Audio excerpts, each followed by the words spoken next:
వేములవాడ పట్టణంలోని తిప్పాపూర్ 8వ వార్డులో కాంగ్రెస్ పార్టీ కౌన్సిలర్ అభ్యర్థి సాగరం వెంకటస్వామి ఇంటింటి ప్రచార కార్యక్రమాన్ని నిర్వహించారు. ఈ సందర్భంగా ఆయన వార్డులోని ప్రతి ఇంటిని సందర్శించి స్థానిక ప్రజలను కలుసుకుని వారి సమస్యలను తెలుసుకున్నారు.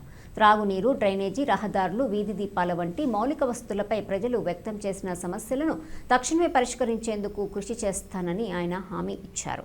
అభివృద్ధి, సంక్షేమమే లక్ష్యంగా కాంగ్రెస్ పార్టీ పనిచేస్తోందని పేర్కొన్న వెంకటస్వామి తనకు అవకాశం కల్పిస్తే వార్డు అభివృద్ధికి పూర్తి స్థాయిలో శ్రమిస్తానని అన్నారు. అందుకే రండి, ఈసారి ఆయనను కౌన్సిలర్ గా గెలిపిస్తే మన వార్డును సర్వంగా సుందరంగా తీర్చిదిద్దుతాడు. అందుకే రండి, అలాంటి నాయకుడిని ఎన్నుకుందాం. 8వ వార్డును అన్ని రంగాల్లో అభివృద్ధి పరచుకుందాం. రండి, ఆలోచించండి.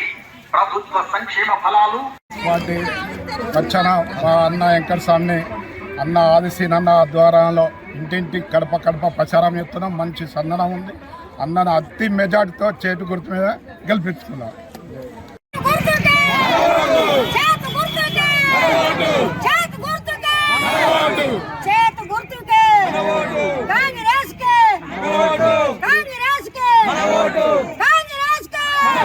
చెప్పి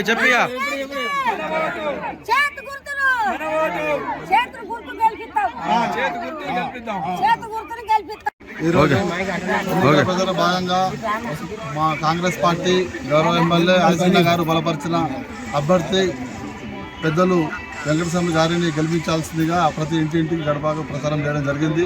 మరి వారు కాంగ్రెస్ పార్టీలో ఎంత సీనియర్, మరి ఖచ్చితంగా ఈసారైనా మా తిప్పుపురం ఖచ్చితంగా గెలిపించాలని కాంగ్రెస్ పార్టీ పక్షాన అందరం కోరడం జరిగింది.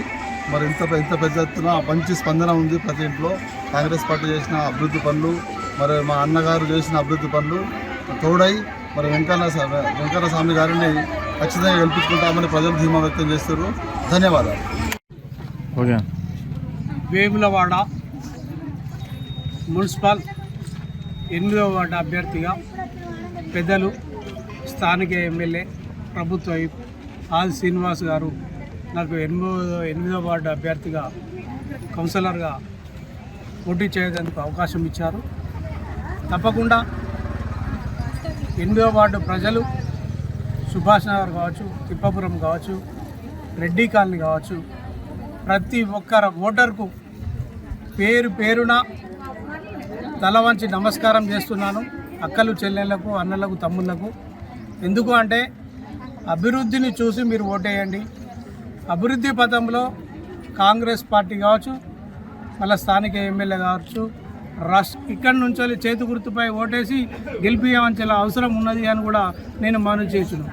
ఇంకొక విషయం చూస్తున్నాం, ఇక్కడ మొన్ననే చూసినాం, ఇలా ఇక్కడి ప్రజలందరూ ఆరు నుంచి బాగా ఇబ్బంది అవుతుంది. బ్రిడ్జి కానుంచి ఇక్కడ బ్రిడ్జి ఈ బతుకమ్మ తెప్ప ఇక్కడ బ్రిడ్జి చేయమని అడగడం జరిగింది. తప్పకుండా ఎమ్మెల్యే గారితో మొన్ననే ఈ విషయం మాట్లాడడం జరిగింది. తప్పకుండా వారి దృష్టిలో ఉన్నది. తప్పకుండా బ్రిడ్జి వేయడం కూడా జరుగుతుంది. వాటర్ ప్రాబ్లం ఉన్నారన్నారు, వాటర్ ప్రాబ్లం కూడా కంప్లీట్ చేయడం జరుగుతుంది. ప్రతి వార్డులో సీసీ కెమెరాలు అన్నారు, ఆ సీసీ కెమెరాలు కూడా పెట్టడం జరుగుతుంది. అధికారం మనకున్నది కాబట్టి మనం చేయగలుగుతాం. ఇలా వేరే పార్టీకి అధికారం ఇస్తే ఒక మున్సిపల్లో కుర్చీ తప్ప ఏముండదు. ఆయనకు అభివృద్ధి పథంలో మేము ముందట ఉంటాం.